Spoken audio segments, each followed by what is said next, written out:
जय हिंद साथियों, आप सभी का आपके अपने परिवार आसमा सिविल एकेडमी के डेली करंट अफेयर्स पे मैं इशार अहमद आप सभी का पुरजोर स्वागत करता हूं और आशा करता हूं कि आप सभी स्वस्थ हैं और बिल्कुल मस्त हैं।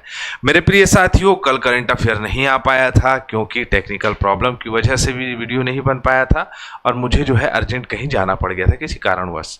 ठीक है, तो आज हम कवर कर लेंगे सारा जो हमारा 19 तारीख का करंट अफेयर होगा वो आज हम कवर कर लेंगे। क्लियर है? तो ज़्यादा समय न लेते हुए अपना सत्र प्रारंभ करते हैं। लेकिन हाँ, उससे पहले अगर आप सभी चैनल में नए हैं तो चैनल को सब्सक्राइब कर लें और पहले से अगर इस चैनल में है तो वीडियो को शेयर करो। चलो फटाफट शेयर करो। ठीक है, चलो तो आइए स्टार्ट करते हैं। आज तो आप देख ही सकते हैं कि क्या लिखाया हुआ है। पढ़े पहले इसको, आपने मन में संजोए। कर्मण्येवाधिकारस्ते मा फलेषु कदाचन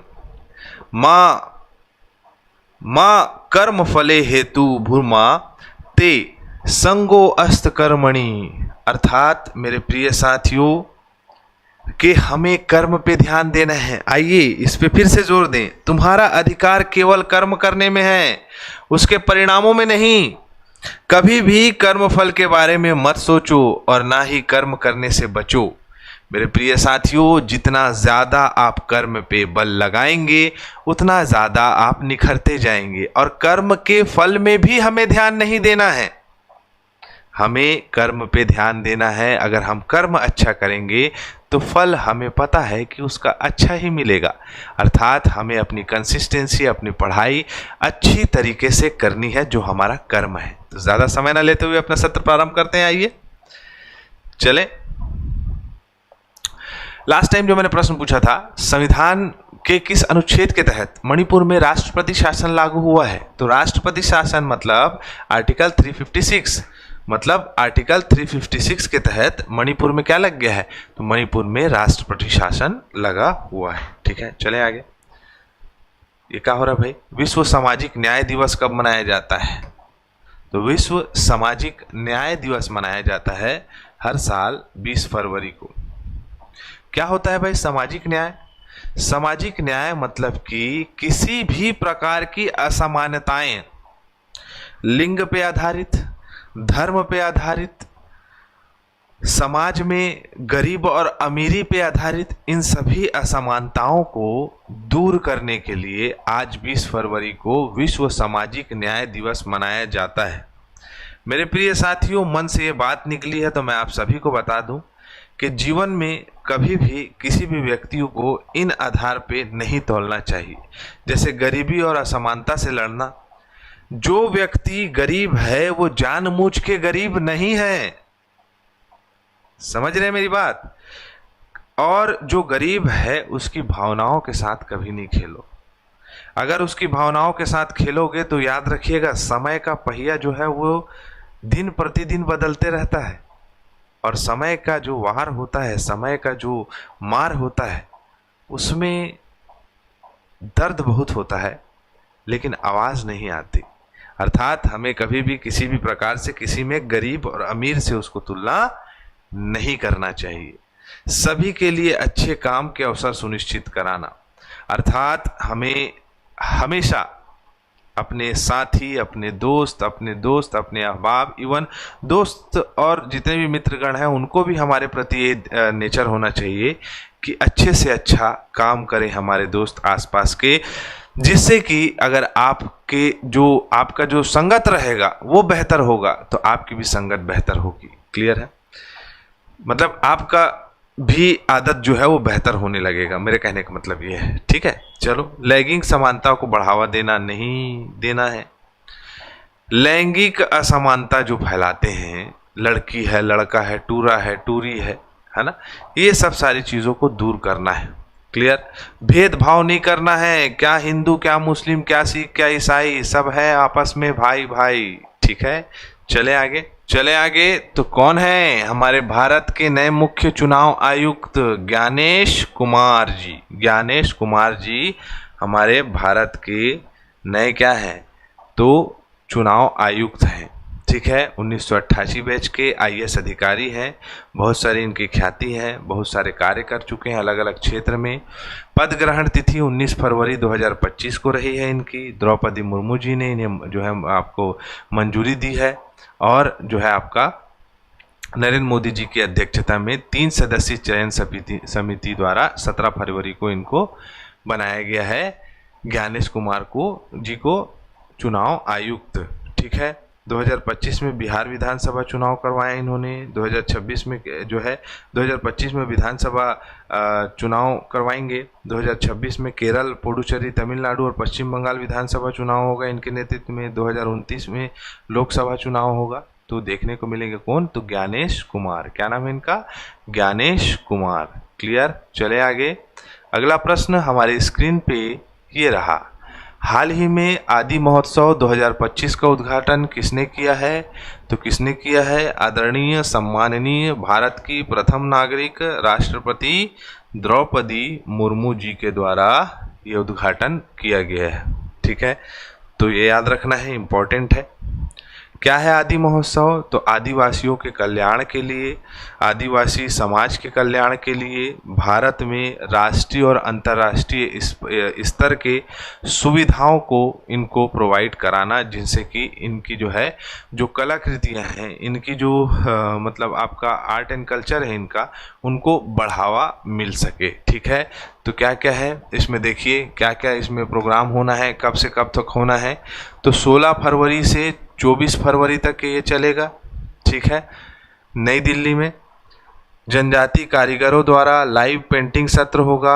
20 सार्वजनिक क्षेत्र के उपक्रम जो है संस्थान है, इसमें जो प्रशिक्षण देंगे। 20 से अधिक समझौता ज्ञापनों पर हस्ताक्षर होगा कॉरपोरेट क्षेत्र में।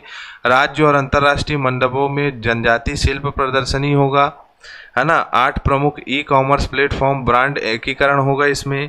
श्रीलंका और इंडोनेशिया के प्रतिनिधि मंडल आएंगे इसमें। जनजाति पाक कला वस्तुओं की डिजाइन को जो है ऑन बोर्ड स्क्रीन में दिखाया जाएगा। क्षमता निर्माण के लिए इनका स्किल डेवलपमेंट कराया जाएगा। ये प्रमुख चीज़ों को जो है इसमें शामिल किया गया है। छाऊ नृत्य होगा जो कि झारखंड का नृत्य है, मोस्ट इम्पोर्टेंट स्टैटिक पोर्शन का। कालबेलिया नृत्य राजस्थान का है। गौरमारिया नृत्य छत्तीसगढ़ का है। सिद्धि धमाल नृत्य गुजरात का है। अंगीगेर नृत्य राजस्थान का है। ये प्रमुख नृत्य यहाँ देखने को मिलेंगे, तो आप इसमें शामिल हो सकते हैं नई दिल्ली में जाके। ठीक है। आदि महोत्सव, मैंने कहा कि आदि महोत्सव आदिवासियों का त्यौहार है, एक महोत्सव है। यह भारतीय जनजाति सहकारी विपणन विकास संघ के द्वारा किया जाता है। आदिवासी पारंपरिक कला, संस्कृति, शिल्प, है ना, गैस्ट्रोनॉमी और व्यापार की भावना को सम्मान करने के लिए आदिवासी सहकारी विपणन संघ द्वारा इसे आयोजित कराया जाता है ना।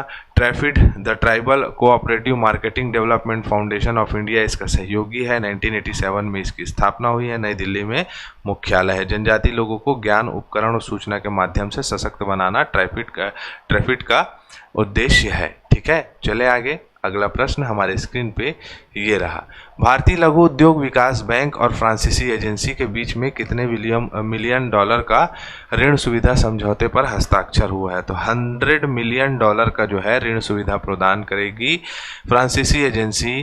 किसको? तो भारतीय लघु उद्योग विकास बैंक को। अब ये लघु उद्योग विकास बैंक है जो, ठीक है, ये क्या करेगा? ये जितने भी लघु उद्योग से संबंधित कार्यरत जितने भी लघु उद्योग वाले हैं उन सभी को लोन प्रोवाइड करेगा। मतलब कि भारत में लघु उद्योग करने वाले लोग की फंडिंग एरिया की एक क्या हो गई है, बेहतर तरीके से उपलब्धि प्राप्त हो गई है। ठीक है, चलो आगे बढ़ें।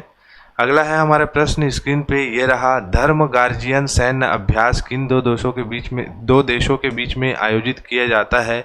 तो भारत और जापान के बीच में ये आयोजित किया जाता है। भारत और जापान के बीच में संयुक्त सैन्य अभ्यास धर्म गार्जियन का 6ठा संस्करण जापान में आयोजित होगा। दोनों सेनाओं के बीच सामंजस्य को बढ़ाना, एक दूसरे को आर्थिक और राजनीतिक और सामाजिक सहयोग प्रदान करना हमेशा हर एक युद्धाभ्यास का यही कारण होता है। जापान अपने टेक्नोलॉजी प्रदान करेगा, भारत अपनी टेक्नोलॉजी प्रदान करेगा, एक दूसरे के मन में सौहार्द की भावना होगी और ये संस्करण 6वें नंबर का भी संपन्न हो जाएगा, सशक्त हो जाएगा। ठीक है, चले आगे। निम्नलिखित में से किस राज्य सरकार ने जी सफल योजना की शुरुआत की है? जी सफल योजना बनाया है कौन? तो गुजरात बनाया है, जिसमें मुख्य रूप से महिला और जो गरीब तबके का व्यक्ति है उसको सशक्त बनाना है हर एक क्षेत्र में। मुख्यमंत्री भूपेंद्र पटेल जी ने, गुजरात सरकार ने जो है जी सफल योजना शुरू की है। आर्थिक रूप से कमज़ोर परिवारों, खासकर महिलाओं को आत्मनिर्भर बनाना, उनकी आर्थिक स्थिति को सुधार करना, जो कि मुख्य रूप से गुजरात के 10 जिले और 25 जो तालुकाओं में इसे स्टार्ट किया है। 80,000 रुपये प्रति साल में जो है इनको आर्थिक सहायता प्रदान की जाएगी, है ना। इसमें बैंकिंग सुविधाओं के बारे में जानकारी प्रदान की जाएगी। 40 परिवारों के लिए फील्ड कोच की कौशल विकास, मतलब कि स्किल डेवलपमेंट, महिला सशक्तिकरण में, स्किल डेवलपमेंट में आगे बढ़ेंगे। तकनीकी एकीकरण, मतलब कि डिजिटल माध्यम से डिजिटल डैशबोर्ड और कंप्यूटर शिक्षा इन सभी चीज़ों को प्रोवाइड करेगी। बहुत ही अच्छा लाभदायक योजना है जी सफल योजना। इसके 4 प्रमुख स्तंभ है: सामाजिक सुरक्षा, आजीविका का सृजन करना, वित्तीय समावेशन करना, सामाजिक विकास और सशक्तिकरण इसका मुख्य उद्देश्य है। कवर किए गए जिले ये महत्वपूर्ण नहीं है, लेकिन ये 4 स्तंभों को आपको पता होना चाहिए। क्लियर है? आगे बढ़े, चलो फटाक से अगला प्रश्न हमारे स्क्रीन पे ये रहा। निम्नलिखित में से किस प्रतिष्ठित खेल हस्ती ने परीक्षा पे चर्चा 2025 के 7वें संस्करण में भाग लिया? मोदी जी के द्वारा स्टार्ट किया गया था। अभी कौन सा संस्करण चल रहा है? तो 7वां संस्करण चल रहा है। MC मैरी कॉम आई थी, अवनी लेखरा आई थी, सुहाग यथिराज जी आए थे। तीनों के तीनों आके इन्होंने मतलब छात्रों के जीवन में जो डिसिप्लिन होती है उसकी बेहतर तरीके से लोगों को अवेयर कराया। देखो, बच्चों को अवेयर कराया। देखो, समझना, जैसे मैरी कॉम क्या कह रही है, समाज की रूढ़िवादी सोच को चुनौती देते हुए मुक्केबाजी में अपनी पहचान बनाई इन्होंने। सोच ही बोल सकते हो, रूढ़िवादी क्या है? सोच है, मतलब सोच है। मेरे प्रिय साथियों, अगर आप लड़की हैं, महिला हैं और आपको अगर कुछ कर गुजरने की चाहत है तो समाज की रूढ़िवादी बातों को बिल्कुल ध्यान नहीं देना और अपने लक्ष्य के प्रति अग्रसर रहना। ईश्वर आपके साथ रहेगा, क्योंकि इतिहास वही लिखता है जो मेहनत करने में बिल्कुल कमी नहीं करता और अपने लक्ष्य के प्रति अडग और सजग और प्रबल रहता है। तो मेरे प्रिय साथियों, उसी प्रकार ने मैरी कॉम ने बताया कि मैंने किसी भी प्रकार से किसी चीज़ को ध्यान नहीं दिया और जो है अपने कार्य के प्रति हमेशा समर्पित रहे। सुहास यथिराज जो हैं वो नकारात्मक भावनाओं से दूर रहने की बात करते हैं। नकारात्मकता एक बहुत ही खतरनाक चीज़ है। इंसान को कभी जीवन में नकारात्मकता नहीं सोचना चाहिए। आती है मन में बात, लेकिन उसको व्यक्त नहीं करना चाहिए, बाहर नहीं निकालना चाहिए और उसको हटा देना चाहिए। जितना आप पॉजिटिव रहोगे जीवन में उतनी पॉजिटिव चीज़ें होंगी आपके साथ। आप मन में ये लेके सोचो कि ईश्वर मेरे साथ है और मेरे साथ बेहतर ही होगा, तो आपको कोई हराने वाला नहीं आ सकता। अवनी लेखरा ने कहा कि कौशल विकास की ज़रूरत है, कौशल विकास पे ध्यान दीजिए। मैं हमेशा बोलता हूँ कि अपना जो है आप क्या बनाएं, अपना एक कौशल विकास, एक हुनर अपने पास रखना ज़रूरी है, जिससे कि आप उस हुनर के माध्यम से अपने शिक्षा के प्रति भी जो अगर कुछ अर्निंग कर लें तो बेहतर होगा। मैं बोल देता हूँ इस चीज़ को, मेरे को कोई दिक्कत नहीं होती है। वी नारायणन ने भारत के भविष्य में अंतरिक्ष मिशनों में किन क्षेत्रों पर ध्यान केंद्रित किया है? तो प्रक्षेपण यान प्रौद्योगिकी में, मानव अंतरिक्ष उड़ान में, अंतर्ग्रही मिशन में, इन सभी चीज़ों में जो है इन्होंने भाग दिया बोलते हैं, इसमें जो है इन्होंने बात करी, इन्होंने भाषण दिया कि ये सब सारी चीज़ें होनी चाहिए। इसरो की पहल अगर हम कहें तो 2047 तक के इसरो को एक वैश्विक स्तर में बहुत बड़ी अंतरिक्ष संस्थान के रूप में बनाने का मोदी सरकार का एक संकल्प है। लेकिन उससे भी ज़्यादा इम्पोर्टेंट ये है कि हमें ये पता होना चाहिए कि इसरो के आगे के प्लान कौन कौन से हैं, जो कि आपको सामने में दिखाई देगा कि इसरो की प्राथमिकताएं, आगामी जो मिशन है, शुक्र और मंगल मिशन पहले देख लो। इन ग्रहों के वायुमंडल संरचना का अध्ययन करना। ल्यूपेक्स मिशन के बारे में मैं पढ़ा चुका हूँ। चंद्रमा में पोलर क्षेत्र का अध्ययन करने में जापान के साथ मिलकर ये काम कर रहे हैं ल्यूपेक्स मिशन के तहत। सौर मिशन में आदित्य L1 मिशन जो सूर्य के व्यवहार का अध्ययन करेगा, इस पर सबसे ज़्यादा संकेंद्रण है अभी। इसरो की प्राथमिकताएँ हैं गगनयान जो चंद्रयान 4 मिशन, चंद्रयान 4 मिशन, पुनः उपयोग लॉन्च वाहन, मतलब कि फिर से जो लॉन्च किए गए जो वाहन हैं उन सभी को रिसाइकल करके वापस तैयार कर देना। अंतरिक्ष स्टेशन निर्माण, उपग्रह अवसंरचना में विस्तार, जैसे अंतरिक्ष स्टेशन निर्माण में जो अभी डॉकिंग की प्रक्रिया अभी हाल ही में इसरो ने की थी, डॉकिंग इन द सेंस एक उपग्रह को दूसरे उपग्रह से जोड़ना, वो काम इन्होंने सफलतापूर्वक करा था और इसरो जो है अभी कंसिस्टेंट जो है इस काम में अग्रणी है। ठीक है, वी नारायणन जी इसके कौन है, तो अध्यक्ष है। हाल ही में किस संस्थान ने नाबार्ड के साथ मिलकर किसानों की आय बढ़ाने की और कटाई के बाद होने वाले नुकसान को कम करने के लिए सौर निर्जलीकरण तकनीकी का उपयोग करके एक बहुत ही अच्छी मिसाल कायम करी है? भारतीय प्रौद्योगिकी संस्थान मतलब Indian institute of technology Kanpur के द्वारा इसे संचालित किया गया है। इस प्रक्रिया में होगा क्या मेरे प्रिय साथियों, तो आइए पढ़ लेते हैं कि यह तकनीक एक पारंपरिक प्रक्रिया है जिसमें कृषि खाद्य उत्पादों को सीधे सौर से सुखाया जाएगा, है ना, और जो हम फसल है उसको कितना ज़्यादा दिन तक के हम रोक के या स्टोरेज में रख के कार्य कर सकते हैं, उस पर जो है क्या किया गया है, बल दिया गया है इसमें। और इससे किसानों की आय बढ़ेगी। जैसे मान के चलो स्टोरेज में अगर वो अपने प्रोडक्ट्स को रखेगा और बाद में मांग पे आधारित उसको अगर सेल करेगा तो उसकी आय में वृद्धि होगी। इसी चीज़ को आईआईटी कानपुर और नाबार्ड के साथ मिलकर ये कार्य को संचालित किया गया है। ठीक है, चलो अगला प्रश्न हमारे स्क्रीन पे ये रहा। अगला प्रश्न ये है हमारे सामने कि महिला प्रीमियर लीग WPL में सबसे कम उम्र की भारतीय अंडर 19 डेब्यूट कौन है? ठीक है, क्या नाम है इनका, तो इनका नाम है जी कमिनी, मतलब कमलिनी जी, कमिनी निकल गया था हो जाता है कमलिनी जी। कमलिनी जो है वो महज 16 साल और 213 दिन की है। अंडर 90 में 2 शतक लगाई थी। उसके बाद शबनम शकील है 16 साल 263 दिन की। तो जी कमलिनी, ठीक है, नाम बड़ा इंटरेस्टिंग है ना, जी कमलिनी। अगर ज़्यादा तेज बोल दिए तो कुछ और निकल गया। ठीक, चलो, तो इनको जो है ये रिकॉर्ड बन गया है इनका। केंद्र सरकार ने प्रधानमंत्री अन्नदाता आय संरक्षण अभियान या आशा PM आशा योजना को किस वर्ष तक बढ़ाने का निर्णय लिया है? निर्माण निकल रहा है भाई, निर्णय लिया है। 2025-26 तक आगे बढ़ा दिया है। किसानों को इससे सहूलियत मिलेगी और जो है आपको ये आगे बढ़ गया है PM आशा योजना। चले आगे। भारत फाउंडेशन ने किस देश के विदेश मंत्रालय के सहयोग से 8वां हिंद महासागर सम्मेलन आयोजित कराया है? तो भारत और ओमान।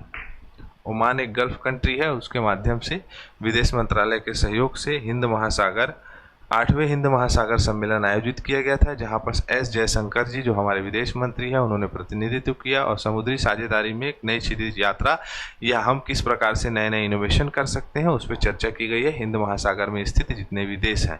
ठीक है, तो देख सकते हैं कि इसका उद्देश्य क्षेत्र में सभी के लिए सुरक्षा विकास दृष्टिकोण के तहत क्षेत्रीय सहयोग को बढ़ावा देने के लिए हिंद महासागर क्षेत्र में प्रमुख राज्य और समुद्री साझेदारों को एकजुट करना है। ठीक, चलो अगला है हमारे प्रश्न, मनु भाकर को किस खेल में उत्कृष्ट खेल के लिए BBC Indian sports woman of the year award 2024 दिया गया है? तो निशानेबाजी के लिए दिया गया है sports women of the year. कौन है? तो मनु भाकर जी दिया गया है। ठीक है, BCCI Indian sports woman of the award वर्ष 2020 में स्टार्ट हुआ है। भारतीय महिला खिलाड़ियों को उपलब्धियों को उजागर करना, उन्हें आगे बढ़ाना। ठीक है, PV सिंधु पहला अवार्ड पाई थी और ये 2025 का अवार्ड पाई हैं। ठीक, 2024 का अवार्ड पाई हैं। ठीक है, मैरी कॉम ने इन्हें दिया है। चले आगे। निम्नलिखित में से किसने फरवरी 2025 में अपशिष्ट पुनर्चक्रण और जलवायु परिवर्तन 2025 सम्मेलन का उद्घाटन किया? किसने किया भाई? जलवायु परिवर्तन मंत्री भूपेंद्र यादव। किसने? भूपेंद्र यादव जी ने, जो कि जलवायु परिवर्तन मंत्री है। अपशिष्ट पुनर्चक्रण और जलवायु परिवर्तन, जितना भी अपशिष्ट उपयोग करते हैं लोग, उपयोग करने के पश्चात जितना भी अपशिष्ट निकलता है दैनिक जीवन दिनचर्या को, उस पर किस प्रकार से उसको रिसाइकल किया जा सकता है। छत्तीसगढ़ में आओगे तो स्वच्छ भारत का इरादा हमने ठाना, ऐसे करके गाना बजते रहता है। सवेरे सवेरे लोग जो है गीला कचरा सूखा कचरा डालते हैं उसमें।